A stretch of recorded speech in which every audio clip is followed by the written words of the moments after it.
जैसे हमको चोर हो, शिक्षक गणों का अपमान देखना लाइव हो चुका है क्या? बच्चों के लिए आवाज उठा रहे हो, सुनाने की कोशिश कर रहे हो। आज तक अपने कोशिश कर रहे हो। 6 फीट की हाइट के नुकसान क्या है? सबसे पहले पकड़े जाते हैं। महिला होने का नुकसान क्या है? एकदम साबित। बट मैम एक बात, महिला कांस्टेबल नहीं होना एक चाहिए। फीमेल मैम के लिए सच में ये वर्ड ठीक है, आइदर लेडी है।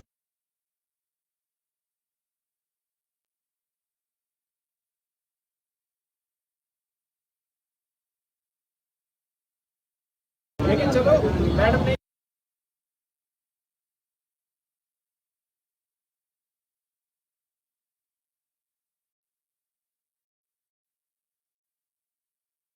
आंदोलन की जो करता धरता भाई अभी तो पता नहीं कहाँ छोड़ेंगे, देखो भगवान ना उनका कॉल भी नहीं रहा आपके पास। मैम आप समझ नहीं रहे, यही रिलेवन है कि बाद में पीटे देना पुलिस से दोनों।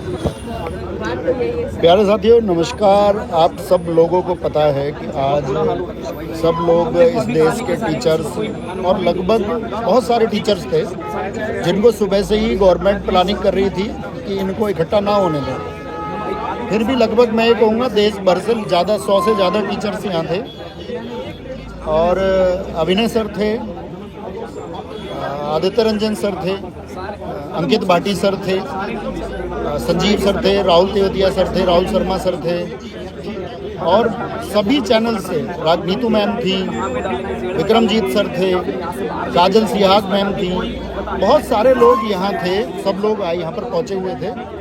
तो इन लोगों ने प्रॉमिस किया कि डीओपीटी से बात करेंगे। तो 4 लोगों का हमारा नाम हो गया।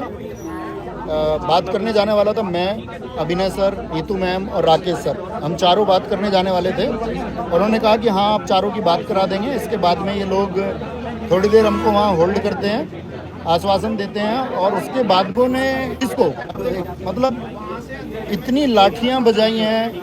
कोई फीमेल स्टाफ नहीं है उनके साथ में, हमारे साथ फीमेल मैम भी हैं, मैडम थी, बहुत सारी मैम थी।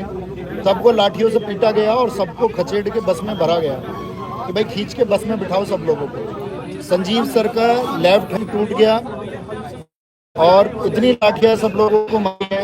अंकित सर के ऊपर इन लोगों ने हाथ छोड़ा है, मतलब बदतमीजी की है। यार हम दिल की पुलिस समझते थे, ये दिल की पुलिस है, लेकिन समझते हैं कि हाँ एक दबाव होता है प्रशासन का, वो सब हम समझ सकते हैं। लेकिन हमारा सिर्फ लाइव आने का उद्देश्य ये है कि आप गवर्नमेंट तक ये मैसेज भेजें कि इस देश के यूथ की बात को आप क्या लाठियों से दमन कर देंगे? क्या इस युवा वर्ग की जितनी भी बात है, वो जो परेशान है, जो उसको प्रताड़ित किया गया है, वो जो दुख है आगामी परीक्षाओं के लिए, वो जो चिंतित है, क्या उस तरीके से वो चीज़ें कर दी जाएंगी? ये सर का हाथ यहाँ से टूट चुका है जिसको बांधा हुआ है ऊपर।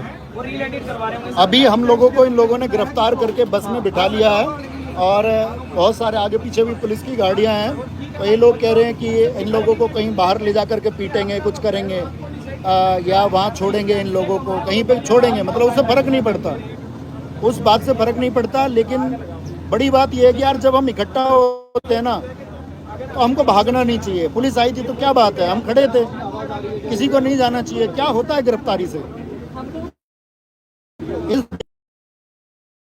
भविष्य को सोचते हुए फांसी के फंदे पर हंसते हंसते झूले थे।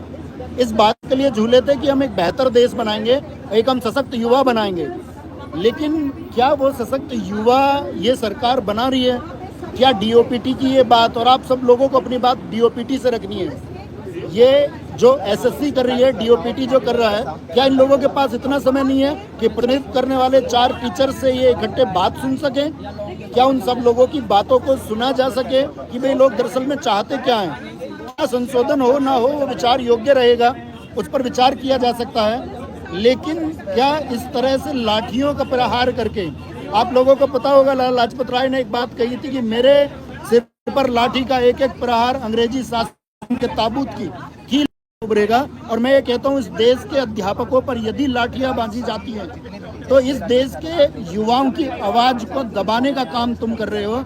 ये सिर्फ तुम अध्यापकों के ऊपर लाठियां नहीं पीट रहे हो, ये तुम काम कर रहे हो कि इस देश के युवा के भविष्य को हम लोग दबा देंगे।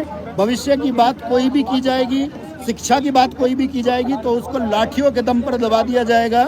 और ये डीओपीटी की या इस दिल्ली पुलिस की हम कहेंगे कि इस तरह की जो भी ये कार्रवाई थी ये एकदम से शर्मनाक है। और इन्हीं शर्मनाक कार्रवाई के बारे में हमने भी उम्मीद नहीं की। और कोई फर्क नहीं पड़ा दोस्त, इस प्रक्रिया में जान जाएगी लेकिन ये आवाज़ उठती रहेगी और डीओपीटी को ये बदलाव करने होंगे। डीओपीटी को ये स्वीकार करना होगा कि वो एडीकीटी जैसी इन संस्थाओं के साथ में, भ्रष्ट संस्थाओं के साथ में बच्चों के भविष्य को नहीं संवार सकती है और बच्चों के भविष्य को बिगाड़ा नहीं जा सकता है। जिस एग्जाम प्रोसीजर पर ये चल रहे हैं, सिलेक्शन पोस्ट के बच्चों के साथ जो इन्होंने किया, उसी गड़बड़ी के, उसी मानसिकता के माहौल में जो ये स्टेनो के एग्जाम के साथ में करने वाले हैं और वही ये सीजीएल के एग्जाम के साथ में भी करने वाले हैं। तो इस तरह से बच्चों के भविष्य को अनदेखा करके यदि आप कह रहे हैं कि हम एक न्यू इंडिया बना रहे हैं, तो मैं ये कहता हूँ ऐसे न्यू इंडिया की जरूरत हमको बिल्कुल नहीं है। हमको वो सशक्त भारत चाहिए, हमको वो सशक्त लोग चाहिए जो इस छात्र वर्ग के बारे में सोचते हो, जो स्टूडेंट्स के हितों की चिंता करते हो, जो इन स्टूडेंट्स के बारे में सोचते हो कि एक भी बच्चे की आंख से यदि आंसू आता है तो मैं उसको